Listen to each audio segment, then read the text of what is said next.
Well, some Dayton students opened their hearts to heroes on Valentine's Day. It's a history lesson that says, I love you, at Stivers School for the Arts. Did I show you my jacket?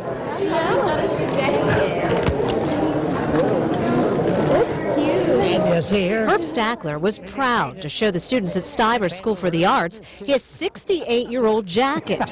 He himself is 93. I took the test and I passed it, but my main trouble was my height.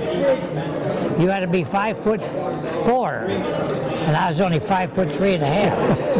Captain Stackler admits to fudging a little on the height requirement to become a pilot, but he served his country well, so who's going to question him now? I was very fortunate. I didn't get hurt, and we lost a lot of pilots because most of our work was low-level work, dive bombing bridges and trains and convoys on the road. Little Herbie, as he was called, was part of the first group to fly over on D-Day. Looked like he flew more than 100 missions. So were you ever scared during the flight? Did you ever get scared? Well, you're not really scared. It's a different kind of a scaredness. You know that you can get hurt, you know.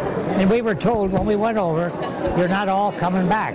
Thanks to their history teacher, Stivers students in 9th and 10th grades were able to ask questions of veterans from not only World War II, I was shook up, but those who served in Vietnam and the Persian Gulf as well. And see here, this is my ground crew.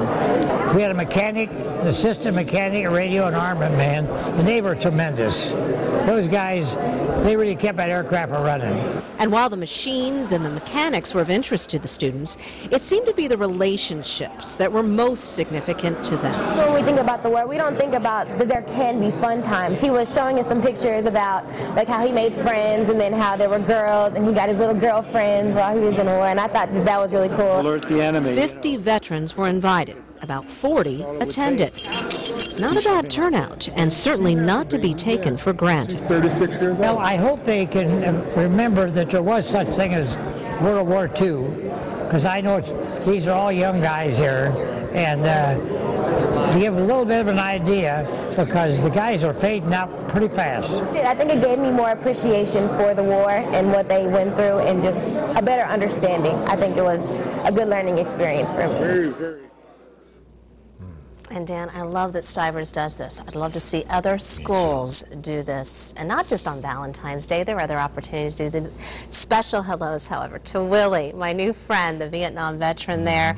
Herb, of course, they're just a delightful man. And then Martin, who we featured last year, was back at 93. I love it. Like he says, they're fading fast. I know. Unfortunately, the Library of Congress has got a big project where they're encouraging people to interview World War II veterans so that they can preserve history. It's so important. And you can see the kids are enthusiastic about preserving that history and getting firsthand accounts. So it's just a wonderful event, and I'm so glad that I was able to go. All right.